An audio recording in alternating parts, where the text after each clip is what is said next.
Ms. Katie Davis, the Patient Experience Advisory from Pressganey. Kate has been with Pressganey since 1998, and she has worked with over than 200 clients, helping them to improve their patient's experience. She's passionate about getting better patient experiences and helping the clients exceeding their patient's expectation. Welcome, Kate, to the stage.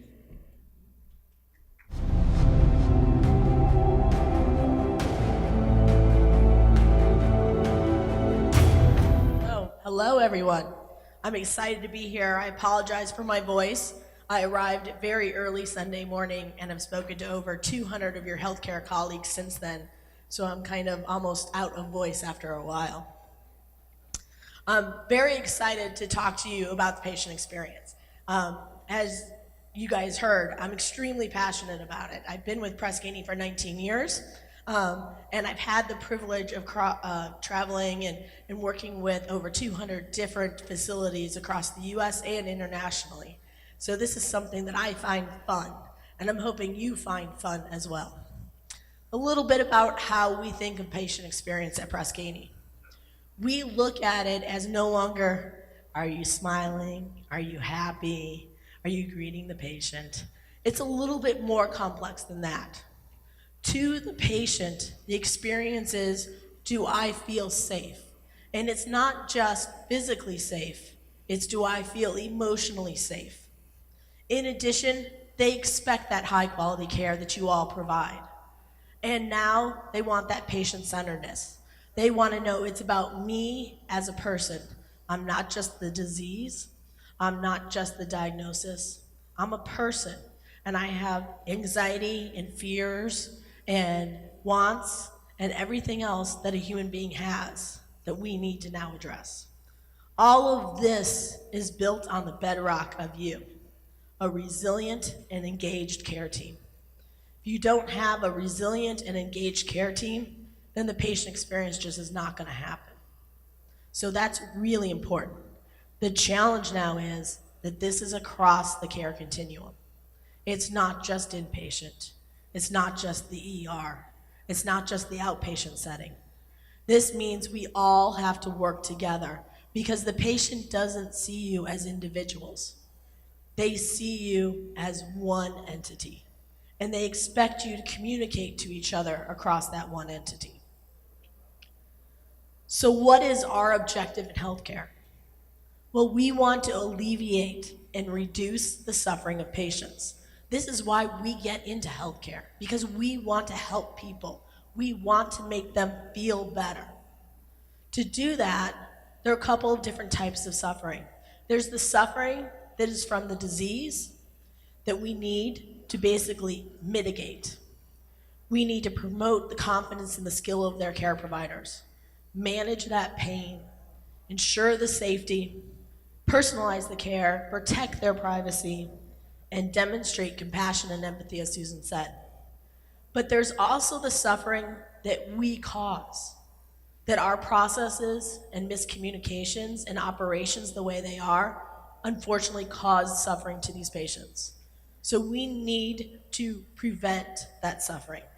So we have to improve the teamwork that we have. We have to deliver care with the courtesy, be helpful when able, avoid that wait as much as possible, provide clean and quiet environments, and appropriate service recovery. We're not always perfect. We can't expect to always be perfect. So we need to know when we're not perfect, how can we do service recovery? So important. So what do our patients say we need to work on? Well, Pressganey has the data. And this is data based on our international database. Based on all of the patients who have responded to the survey, we were able to come together and put together a decision tree that said, what are the things that are driving their likelihood to recommend your facilities? Number one is staff work together to care for you. Number two is the response to concerns, complaints. And number three is discharge preferences are taken into account. If you do those three things right, then 98% of the time, they will recommend you. Now here's the scary, sad part, guys. It only happens 36% of the time. Only 36% of the time do we get that right. But if we did the first two and we didn't quite do discharge preference, still 90% of the time they will recommend us. What if we don't get any of the three right? Well, then we better have very skillful nurses and very skillful doctors, because at least we'll get some recommendations. But this is the key. If you want to know what your patients want, they want you to work together.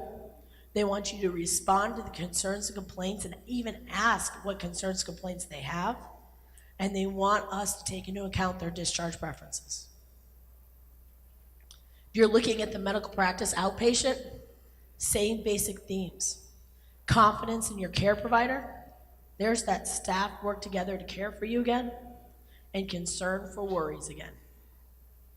It's amazing, because I'm going to tell you this now. When I had this run for this presentation on the international database, they decided at Pressganey, Dr. Deirdre Mylod, our Senior VP of Analytics, said, well, I'm going to run it on the US database. Guess what? It's almost exactly the same. The first three for both inpatient and medical practice are the same. Patients are patients no matter where you are in the world. Patients have certain needs no matter where you are in the world. It's very interesting looking at it that way. Now here is the secret. For all of you Pressganey people, you want to know how to make your score go up, here's the secret. If I asked you if 90% of your staff did 90% of the behaviors 90% of the time, would you be happy? I see heads going, yeah. You know what? 90% is not good enough anymore. That only means you've met 73% of your patients' expectations. 90% is no longer good enough. We need to provide it to 100% of the patients, 100% of the time. It's all about the consistency. Now, I know you're going to get the pushback when you start putting initiatives into place. Well, we did that and it didn't work. Here's the question. Did you do it for 100% of the patients, 100% of the time? Because that's the key right there. It didn't work. Why didn't it work? Because we did not have it habitual. We didn't have it hardwired. We didn't have it a part of the culture. That's the key. Make sure it's consistent. 100% of the patients, 100% of the time. So I want some key takeaways that you guys can go back and work with your patients right away and know these will work. The first one is introductions. About 5 or 7 years ago, this whole thing became very, very personal to me. My father, my dad, he started having some symptoms and we couldn't figure out what was going on. We brought him to numerous neurologists and family physicians across the US trying to figure out. And it was only about 2 years ago that he was diagnosed with Lewy body dementia. Now, if you saw my father, you would think he's not a big man. But to me, he's a big man. He's an extremely important man. He's a man that is super smart. And to see him suffering through this is awful. But one of the things that annoys me the most is when his caregivers walk into a room and don't give him the dignity of introducing themselves to him. They think because he has dementia, he won't remember them, so it doesn't matter anyway. It matters because he knows them in that moment. That is the first way to make him feel safe. Introductions. So no patient should ever have to wonder who just walked in the room and why they're there. We need to explain who we are and what we do before you touch a patient. So important. We have to basically put together that safety, that engagement with that patient. We need them to feel welcomed. We need them to feel safe before we start touching them and doing everything we do with them. They need that safety to trust you and what's going to happen. So develop those quick elevator speeches. You've heard of AID IT, you've heard of I Care. You could use whatever you want. It doesn't matter what you use, it matters what you do. Is every patient every time getting that introduction? Is every patient every time know why you are there and what you are doing? Really quickly, just develop those elevator speeches. On-stage behaviors. Susan mentioned it a couple of times just now. It's so important. Verbally communicating is one thing. We also have to do our communication other ways. So nonverbal communications. When you're talking to a patient, you need to square up and look at them. They need to know you're listening and you're paying attention. As Susan said, don't stand at the door with your arms crossed. My favorite is when someone says, as they're walking out the door, is there anything else I could do for you? I have time, as I'm walking out the door. Does that mean they have time? No, there's no time. I'm on my way out the door. I don't want to have anybody questioning me. Nodding as they're speaking. Yes, I'm listening. I understand. Eye contact, gesturing, multitasking. We have a lot going on in healthcare right now, and it's all computer-based. And so we're very focused on that computer. But when we're focused on the computer, are we focused on our patients? Are we truly listening to them? We may, because we're good at multitasking. You have to be in healthcare, but the patients don't know that. So we need to make sure that we explain to them, let me enter this into the system first, and then I'll be right with you. Again, verbal and nonverbal communication. Affirming statements, empathy, compassion, silence. I was with a physician and rounding with a physician who was an excellent hand doctor at Utah, one of the best in the country. And he was fantastic, and he kept getting low scores, and he couldn't figure out why. It was because he never let his patients talk.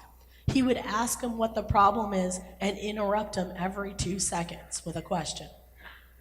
It annoyed his patients. But until someone pointed it out to him, he didn't even realize he was doing it. He was just trying to get the information he needed.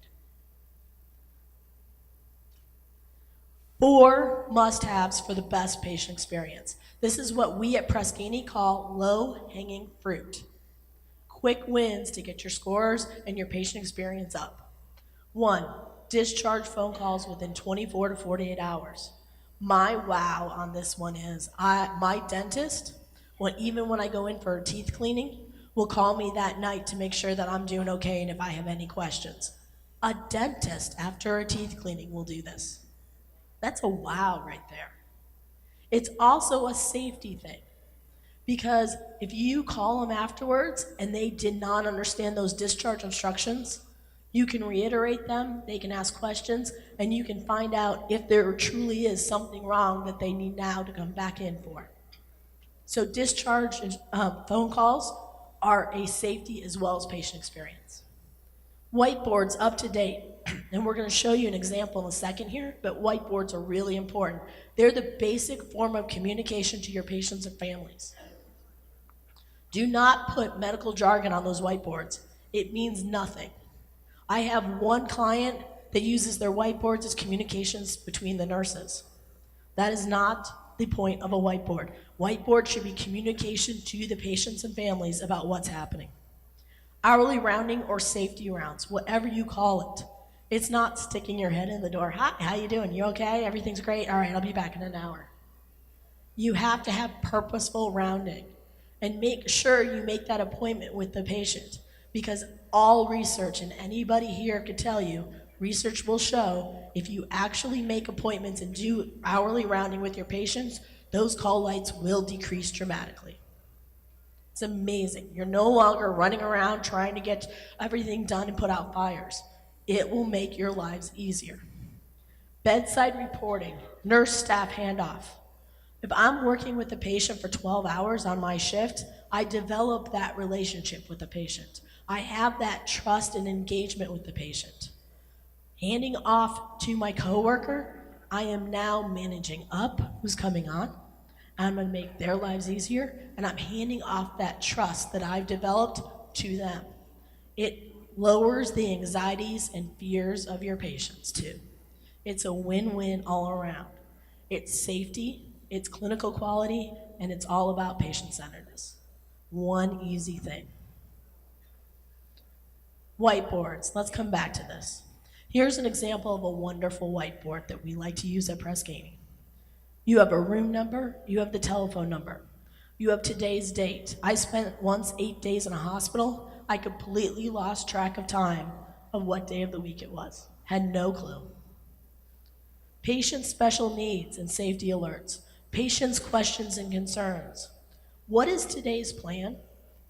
I'm gonna have a couple of tests, but I have no clue what tests I'm having. Why not put them on a whiteboard?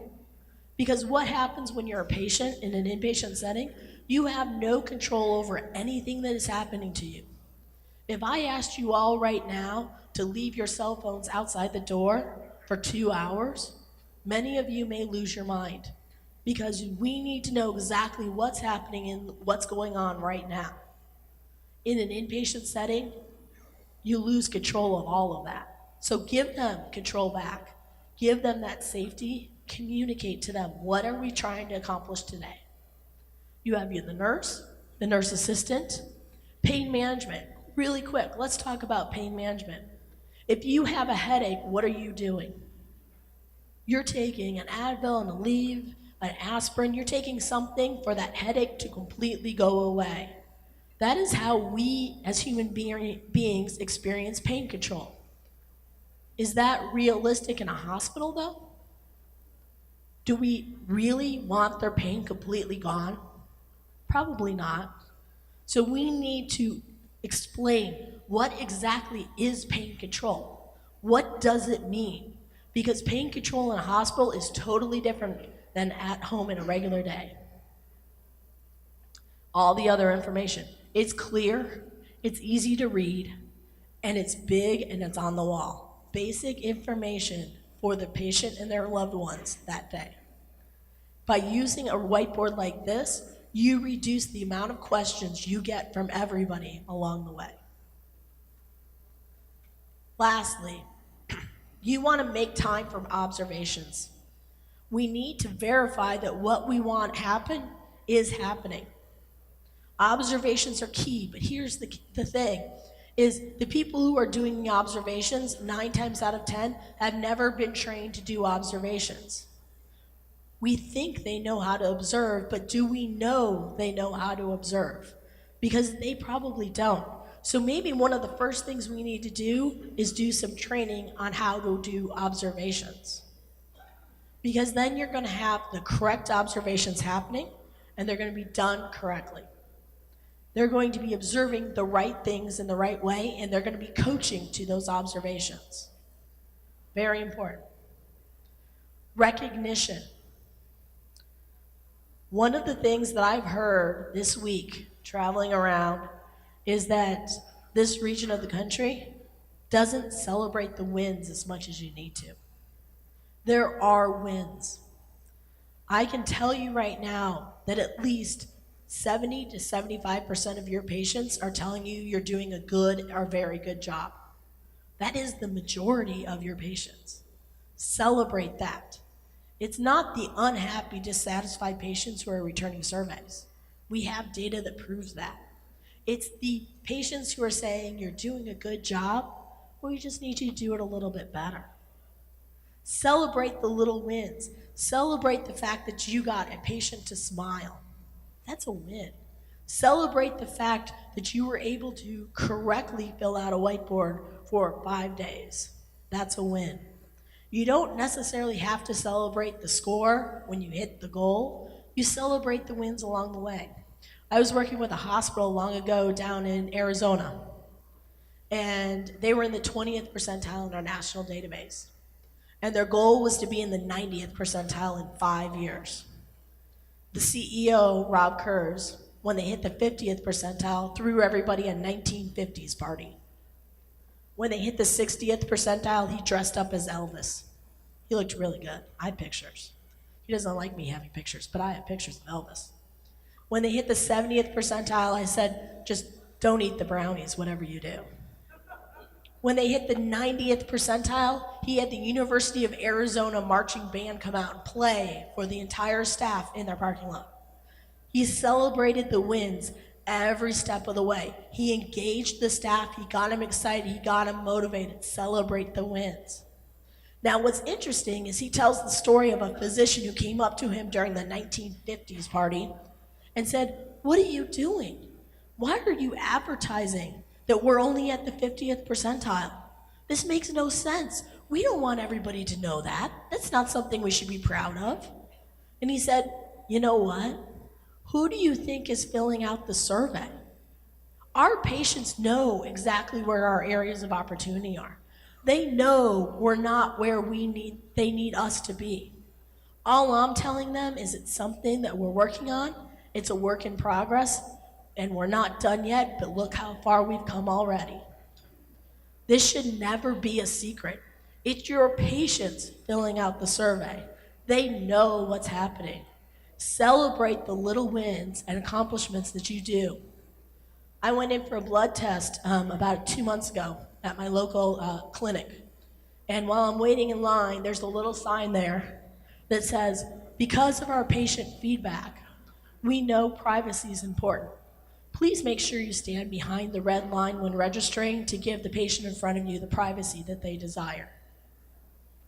That's celebrating the wins to me. That's basically saying to that patient, we're listening to you. We care what you're thinking and telling us, and we're making changes because of it. If you want your response rates to go up, that's how you do it. Start telling everybody that you're listening to them and you care about them, and you'll see the response rates go up. Reward and recognition is cool. One of my favorites is what we in the States like to call the Sweet Success Program, where it's peer-to-peer interviews, and we do it with candy bars. Anybody heard of the 100 grand bar? It's a nice little chocolate bar. You can go up to somebody and say, "Thank you so much, you're worth 100 grand to me today." Or you got the Smarties. "You're so smart, I couldn't have done this without you." Or my favorite, the Jolly Ranchers. "Your happy attitude makes a difference." Just do quick little wins and peer recognition. It's amazing what that would do. Oh, and he's flagging me down here, so I got one more. The last thing I'm going to leave you with is remember, your patients are scared. They're not sure what's happening, and they need help. Your patients have lost complete and almost total control of their lives. They had normal lives until now. Now they have lost control. They hurt, and they are the only judge that matters. You are likely the only means of information for them. They need you to communicate and communicate well. And they need the compassion. They need to know that you understand and that you're going to get them through this. Thank you.